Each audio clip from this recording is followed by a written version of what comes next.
to defend the acquis, and you will know exactly which rights are covered by the acquis. Not all rights are covered by the acquis. For instance, there are no criminal sanctions on patents, and by definition, since we're going to respect the acquis, we're not going to introduce that.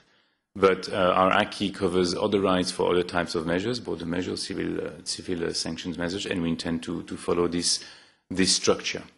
So, indeed, no slicing or saucissonnage, I suppose this is what you were referring to in French. Gentlemen who have not spoken yet first, if you don't mind. Thank you very much. My name is Marius Schneider. I'm the chairman of the ACTA Anti-Counterfeiting Committee.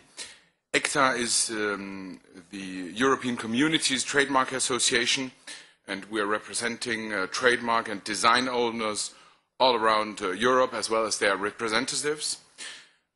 I would like to tell you that ACTA has followed the negotiation process of the ACTA, and ACTA very much supports ACTA.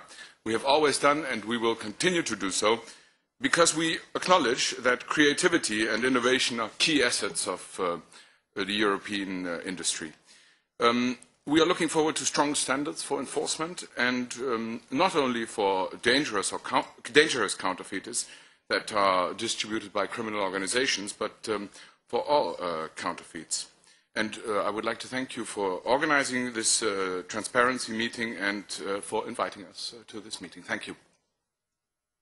Thank you very much. This support from ACTA to ACTA, I mean, you rehearsed that, right? Is very much welcome. Thank you very much. Yes, you and then you. Thank you. And I just wanted to thank you for your time today, for all of you today. My name is George Kearse. I'm an advisor for Deutsche Post DHL. I'd just like your short presentation, very much appreciated. Will it be available for us to download from the website? Thank you. The answer is yes. Thank you very much. Yes. I got a quick comment on what the sir from Ethno said, and explaining how you, Mr. Devine, can be right when saying that there is no 3 strikes in ACTA, and Mr. from Ethno's fear still be founded. Because what we analyze from the leaks, so probably they're fake and lies and so on, but we do what we can with what we have right now, is that we see a whole arsenal that is aimed not at forcing 3 strikes, but at inducing restrictions upon internet access. The civil injunctions, the statutory damages, and possibly the criminal sanctions will all have the effect to put so much pressure on the internet operators that they will be forced to agree on those so-called voluntary agreements and those contractual measures that all together have only one single goal, that is to circumvent the due judicial process. This is what we saw in France with the Hadopi. This is to get rid of the need of demonstrating the prejudice of online file sharing, and this is what ACTA could lead to, according to every analysis of the leak so far. So I'd like maybe a comment from Mr. Devine on this induction of any restriction, not only the 3 strikes and the internet cutoff, but it could be decrease of bandwidth, it could be blocking of websites, it could be protocol blocking and so on, inducing it through contract laws. Do you think this is something we should look for, is to apply restriction through contracts instead of due judicial process?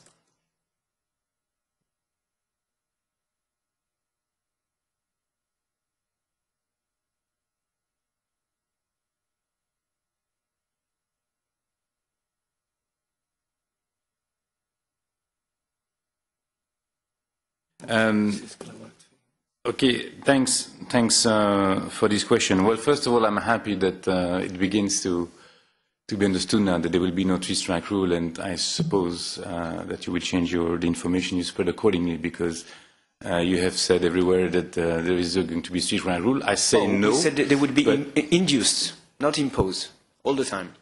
Okay, well, that will be induced. It will not be induced neither. That is very clear. And, well, you can have it both ways. I mean, if you ask the questions, you have to believe the answer. If you don't believe the answer, why ask the question? So the answer is very clear. It will not be induced. And if you look at our acquis communautaire, we will strictly respect that, including the exemption of liability for ISPs, etc. This is what you're referring to.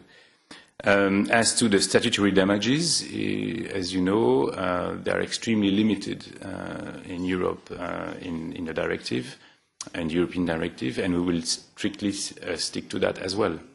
So there will be no more statutory damages than what is allowed according to EU law.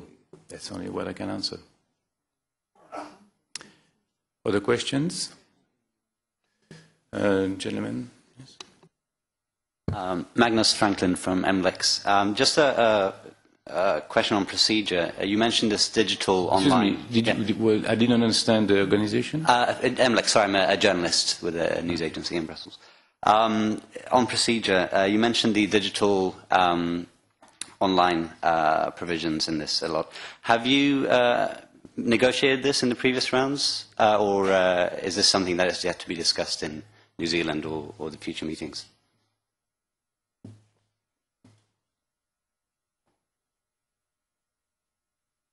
We've touched upon the first part of the internet environment in the Mexico round, but not the second part, which concerns technological protection measures, etc.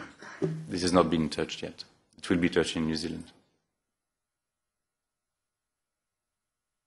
Other questions? Yes, and then gentleman in blue. About the question about the acquis, there is a small problem, at least as I can see it, is that when the April 1 directive was adopted, the term intellectual property was undefined. So the Commission published a document, for me it's a non-legislative document, which gives an impressive list of all IP rights covered by the directive. Okay. Do you consider this document as legally binding for the member states for the implementation? And have you looked at the real implementation in all the member states if they have implemented the list of all those rights in the 27 countries? I know in some countries like Spain or Greece, the term intellectual property is being seen as covering copyright and trademarks, and they use another term for industrial property, which covers patents. So what is the acquis? What is the scope of the current IPRED 1? Because for me, this document you publish with the clarification is just some kind of lobbying exercise or guidelines for member states on which rights are covered by the directive, but it's not a legislative document in itself. So I want to know what is the current status of implementation of this directive. Thank you. Well, I don't think you will be surprised that I consider the documents published by the Commission as binding.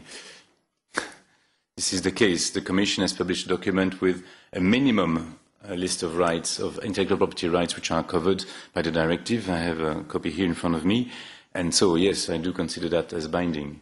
As to the question of monitoring the enforcement of the directive by several member states, I'm not sure this is the place to discuss that. I mean, it's not that I will refuse to answer your question if my colleague Benoît Laurie of Internal Market wants to comment that, but this is totally different from my jurisdiction on ACTA. It's an internal market issue, if you want. Internal European law issue as opposed to an international negotiation issue.